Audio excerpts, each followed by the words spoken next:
Good morning, everybody. Figured I would make a video this morning. So I want you to know something. I want you to think about something.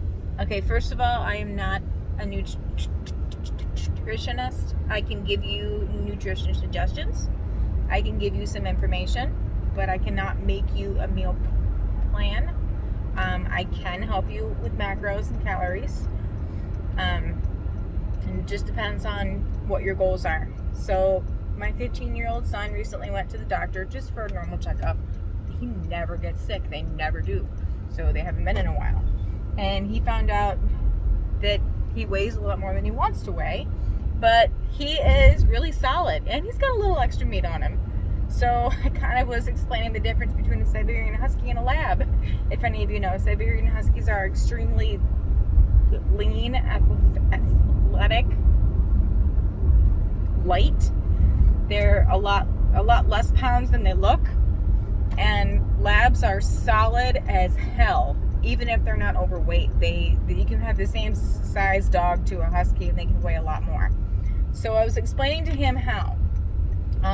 First of all, I set him up with 3 full body workouts a week with 1 or 2 rest days in between. That's a really, really, really good way to start your EPOC, which I believe is exercise post oxygen consumption, which is basically your ability for your body to be still consuming energy for hours after your workout is going to be the highest with high intensity interval training, strength with strength workouts with weights, and with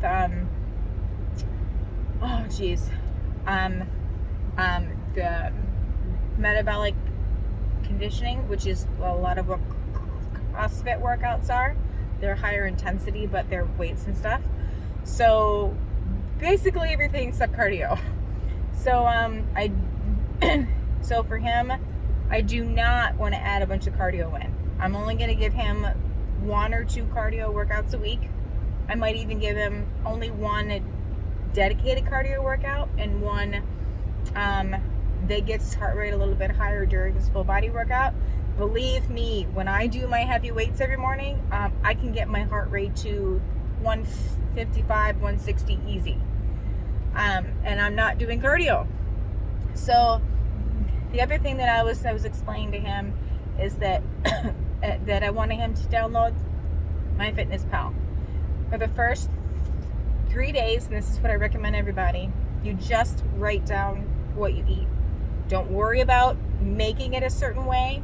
Just write down what you eat, because we need to see what you like, what you tend to want to eat, and then we find out the information about that.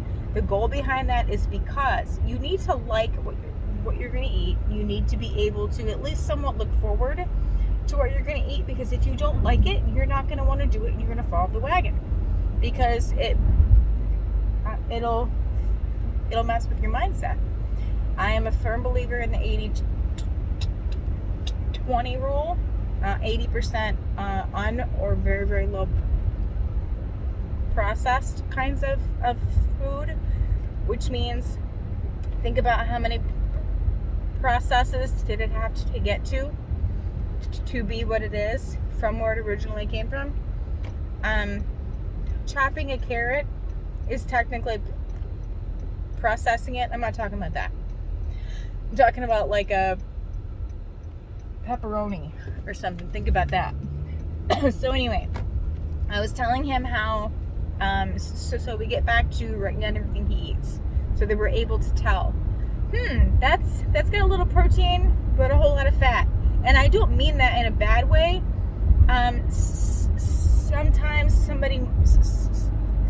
I might be like, you know what, I need a lot of fat in this one meal, not a lot, but maybe higher of a ratio that meal or something, or I am really, really hungry, and so I want something a little higher in fat. So I know that my hummus has got a little protein and it's high in fat.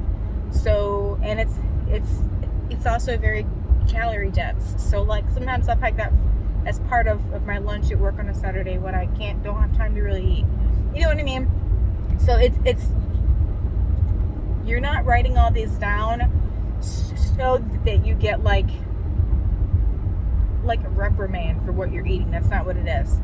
I told him I want you to like what you're gonna eat. Oh, so the 20% is processed, stuff that you want. Then I told him, and I tell everybody, once we get your calories or macros and we start with you actually writing out your foods, what you want to do, and it's going to take a little bit of time in the beginning. The cool thing about the MyFitnessPal is if you eat sweet potato tortilla chips and you put that in MyFitnessPal, the next day when you type SWE, it's going to pop up. So you won't have to go through it all again. So I told them the goal is we have a baseline for your general health of how often and what kind of workouts we want you to do. And we have a baseline for general health for calories and macros. However, beyond that, we want you to be able to eat as close to your maintenance calories or above, depends on the situation, and be able to work out at the general minimum as possible, because if we drop you down to asparagus and chicken for all of your meals and a cup of rice, and you like drop a whole bunch of weight, then eventually your body's going to plateau and we have nowhere to go. And if you know me, you know for me it's all about the mindset. I want you to be excited. I want you to feel like you're getting what you want and need out of things. So for example, he said, can I keep chocolate milk in? I love chocolate milk. I said, okay. It is whole milk chocolate milk. I said, say it's chocolate milk and waffles that you love. Okay, that's your 20% for the day. It might be more than that, I'm just saying. Processed stuff, and maybe later if we need to cut your calories a little bit lower, maybe you'll be comfortable saying, you know what, I'm okay having 3/4 of that bottle of chocolate milk. You know what I mean?